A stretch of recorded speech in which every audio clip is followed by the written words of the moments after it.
The sky was painted in a soft, sleepy orange as the morning sun peeked over the sleepy rooftops of Willow Creek, a suburban town nestled quietly on the edge of nowhere. Rows of identical houses stood shoulder to shoulder like well-behaved children, each with trimmed hedges and smiling mailboxes, a picture-perfect postcard of peace. But peace isn't always real. Sometimes it's a mask, and young Lisa Johnson was about to learn that the hard way. Lisa, just 10 years old, sat on the edge of her new bed, fingers nervously twirling the frayed hem of her sweater.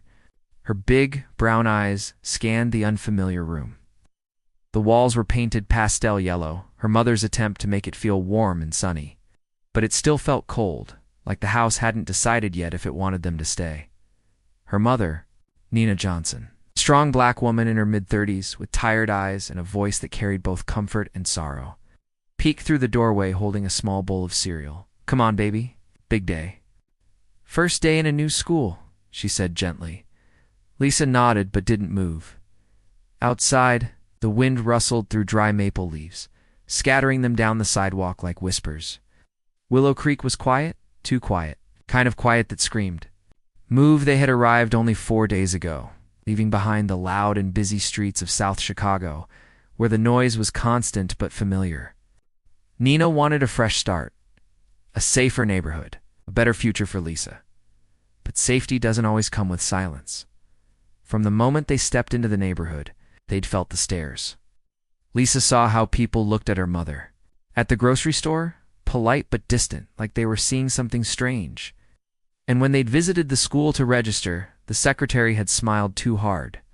And Principal Warner had paused just a little too long when reading Johnson. On the form, Lisa had always been sensitive, not scared but aware. She didn't miss those things. The school bus at 7:24 a.m. sharp, a loud rumble echoed through the street. Lisa jumped up and ran to the window. The school bus, it looked old, not dirty, just old. Like it had stories. The yellow paint was faded in spots, and one headlight flickered when it stopped in front of their house. The door creaked open slowly. "Here we go," Nina said, adjusting Lisa's backpack. Lisa took a deep breath and walked toward the door, and then she saw him. Mr. Miller. He sat in the driver's seat, both hands gripping the steering wheel, eyes locked straight ahead. His face was pale, sharp, and still. He didn't smile when she climbed the steps. In fact, he didn't say anything at all, just nodded once, slowly, and motioned toward the back. Lisa hesitated. The bus was empty, except for 2 boys sitting near. The middle, both white, both staring. She walked quickly past them and sat alone in the third to list row. The doors hissed shut. The bus groaned and pulled away. The ride to school was long and winding, through clean streets and rows of trees with golden leaves. But the silence inside the bus was heavy. Mr. Miller didn't play music, he didn't speak. Didn't check the mirror, he just drove. Lisa noticed something strange. Every time the bus stopped to pick up another child, he wouldn't look at them, he never spoke. Kids would just get on, glance at him, and quietly find their seats, like they were used to it, like they knew something. Lisa kept her hands on her, lap fingers tapping nervously. Her eyes scanned the bus ceiling, noticing an old black and white photo taped near the front. A girl, about her age, blonde hair, sad eyes. The photo looked worn. It hadn't been taken recently. Something about it made her stomach twist. Arrival at school. The bus unloaded slowly. Lisa was the last to get off. Mr. Miller still hadn't spoken. As she stepped down the stairs, she turned back and looked up. At him. His eyes were already on her, and they didn't blink. The first morning later that day, at recess, Lisa sat alone on a bench while the other kids played. A girl with freckles and pigtails approached her. "You're new," the girl said bluntly. Lisa nodded.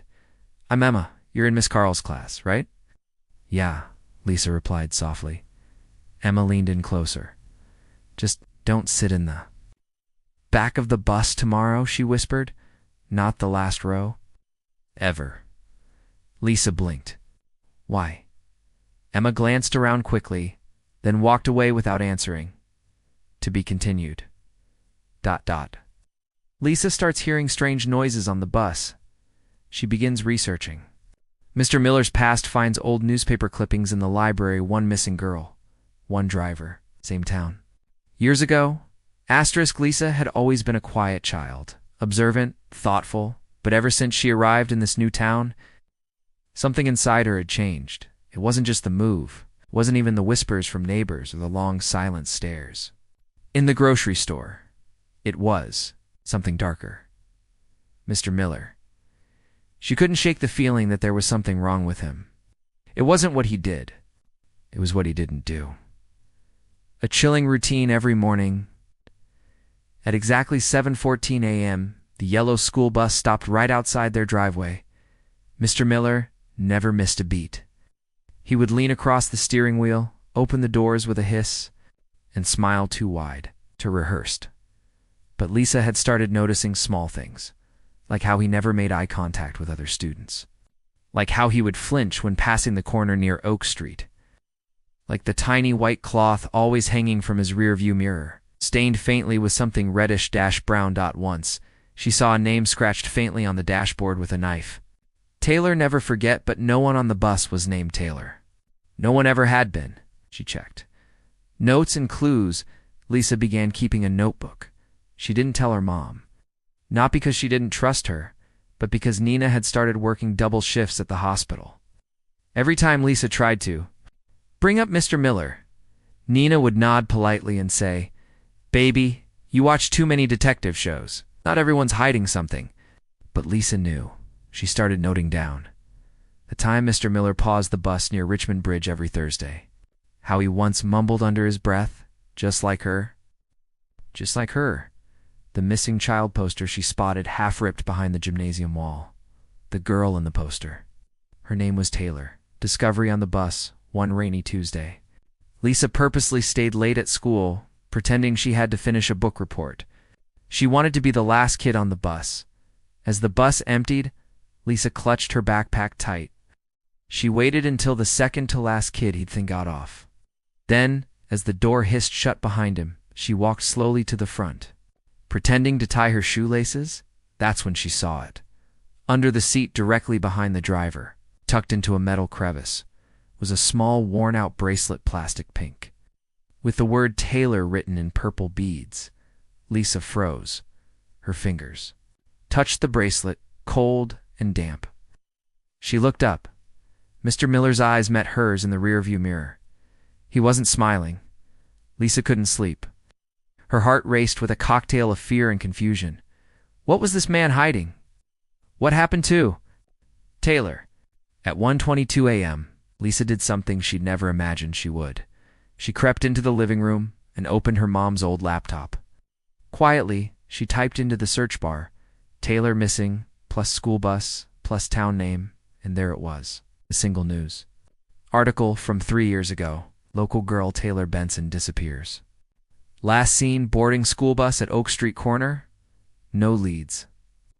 No arrests. Case cold, and guess who the driver was? Mr. Raymond Miller. The next morning, Mr. Miller didn't smile. Lisa, trembling as she stepped onto the bus, noticed the bracelet was gone. The stain on the cloth looked darker. A new message had appeared, scratched faintly into the metal frame near the gear stick.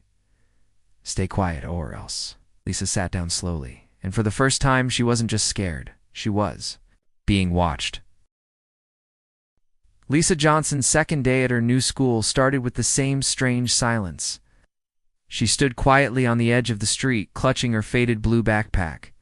Her mother, Nina, stood on the porch, pretending to be calm, but her eyes followed the yellow school bus like a hawk every morning.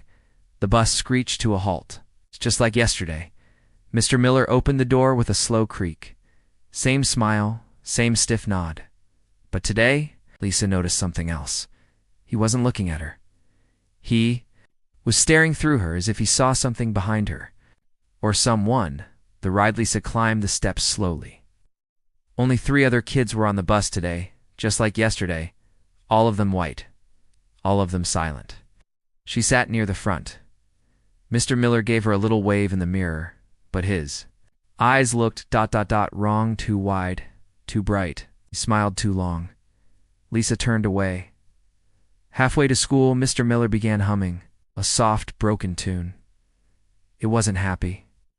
It sounded like an old music box with missing keys. Lisa glanced up. He was tapping the steering wheel with his fingers, slowly, rhythmically, but his lips weren't moving. Who was humming? School whispers and walls at school, things weren't much better. Her class teacher, Mrs. Hawthorne, greeted her with a forced smile. "Oh, you're the Johnson girl," she said, glancing at the attendance sheet. "Welcome." But during recess, the whispers returned. "Why'd they even move here? She's not like us. Bet she doesn't even have a dad." Lisa didn't respond. She stared at her sandwich. It was peanut butter, same as always. Safe. One girl, Emily, walked by and gave her a tiny smile. Lisa looked up, hopeful. "Watch out for the bus driver," Emily whispered. "What?" Lisa blinked. But Emily was already gone. Evening talk that night. Lisa sat with her mom on the couch. Nina asked about school. It was okay. Lisa lead. Nina nodded. He was nice, right? The driver? Mr. Miller. Lisa hesitated. He's weird. Nina looked concerned. How weird. Lisa paused, trying to find the words. He hums. But it's not him. What do you mean? Lisa shrugged. His mouth doesn't move, but there's humming. Nina frowned deeply, a flicker of fear. Crossing her face, Mr. Miller's house the next morning, Nina decided to follow the bus, just to be sure. She took the car and kept a safe distance. After all, the kids were dropped at school. Mr. Miller didn't return to the depot. He drove. Somewhere else, Nina followed him down a narrow gravel road, leading toward the woods. Just as she was about to lose him, he stopped. In front of an old, gray house. Peeling paint. No mailbox. No lights. Mr. Miller got out, opened his trunk. There was a child's backpack inside, but it wasn't Lisa's. Nina gasped and ducked. She took out her phone, shaky hands. Low signal. She took a photo. Suddenly, Mr. Miller turned and looked directly at her. Lisa's night terror that night. Lisa woke up screaming. Nina rushed in. "Baby, what is it?" Lisa sobbed. "I saw." The girl in the mirror. Nina hugged her tightly. What girl? Lisa buried her face. She was behind Mr. Miller, on the bus. She was crying. Lisa. What did she look like? Lisa whispered.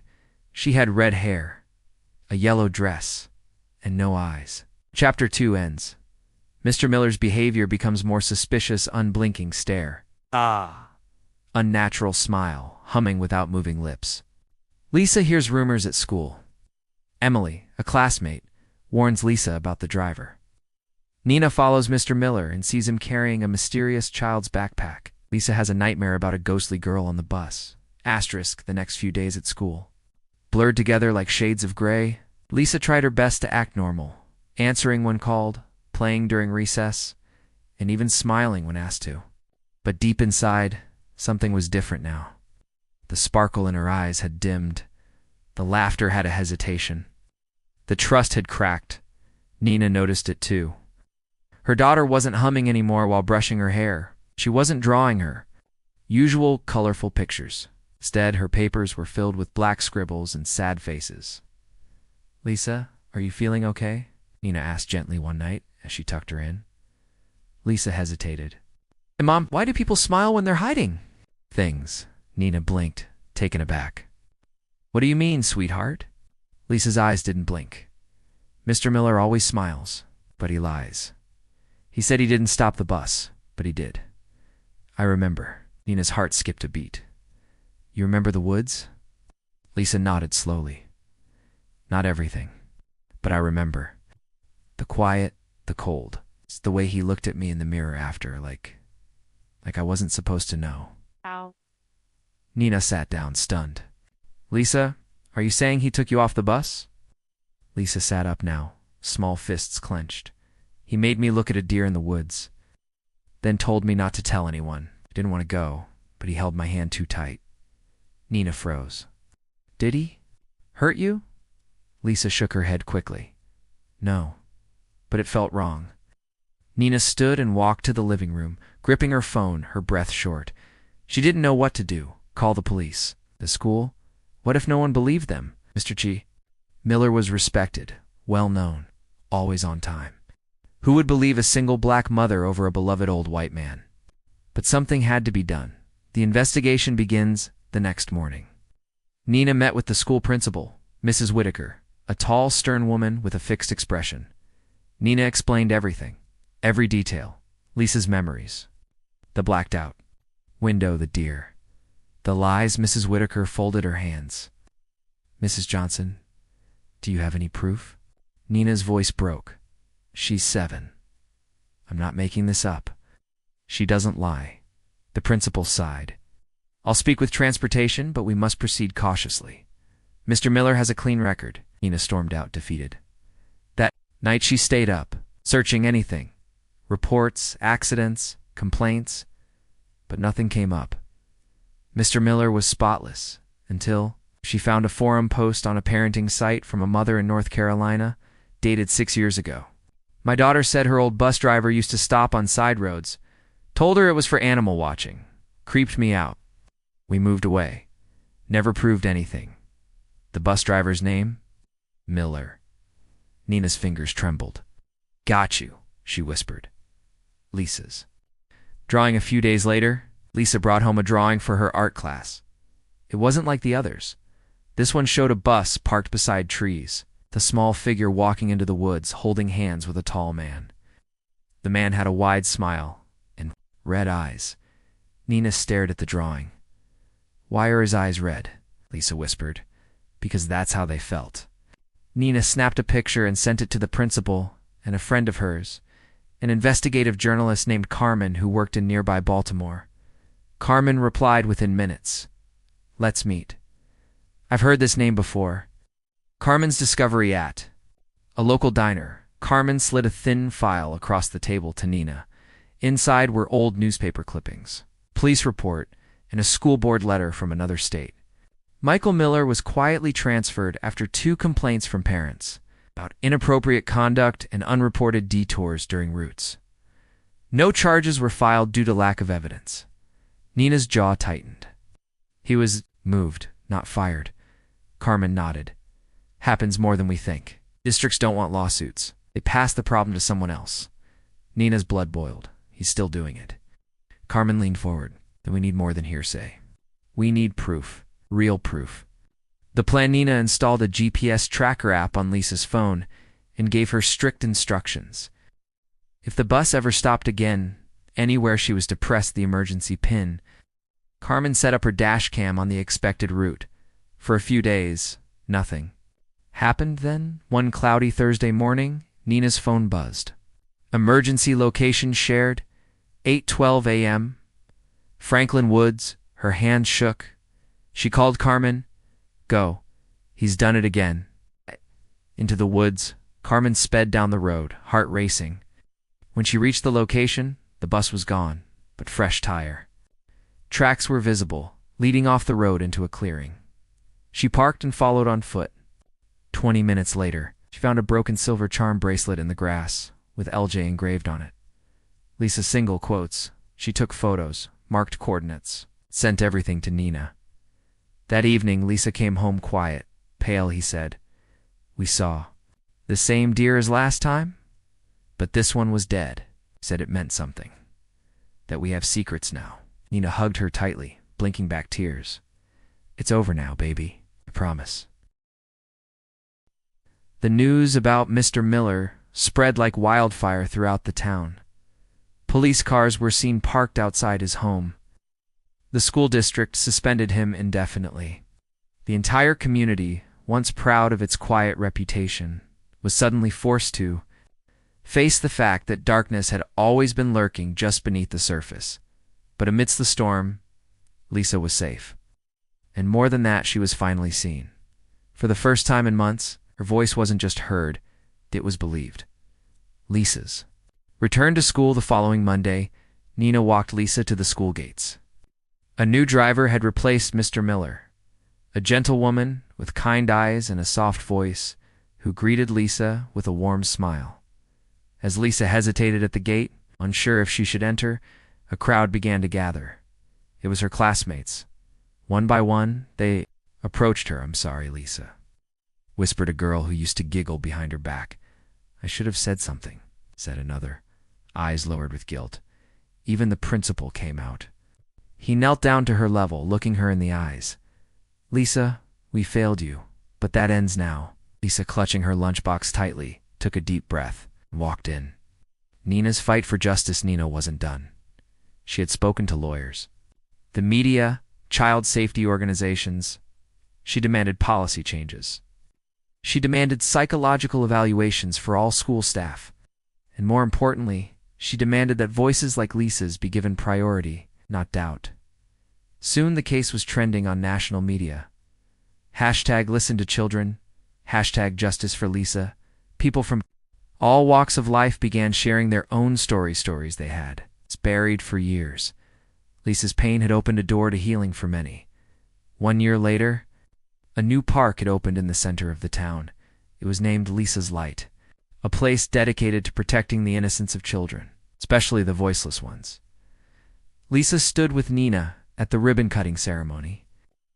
She held a pair of scissors with both hands, her mother's hand gently placed on hers. As the ribbon fell, applause broke out. But Lisa wasn't looking at the crowd.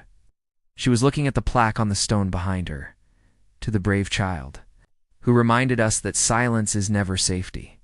Final scene, rearview mirror that evening as Nina drove Lisa home. The sun dipped below the horizon. Lisa stared out the window, her reflection soft in the glass. She looked peaceful, but her eyes held a new wisdom, a quiet strength. Nina adjusted the rearview mirror, catching a glimpse of Lisa in the back seat. Lisa looked up and met her mother's eyes in the mirror. A long silence passed. Then Lisa smiled. Nina smiled back. In that small reflection, two souls wounded, but healing, held each other. And somewhere in the background, the wind carried a quiet promise: never again.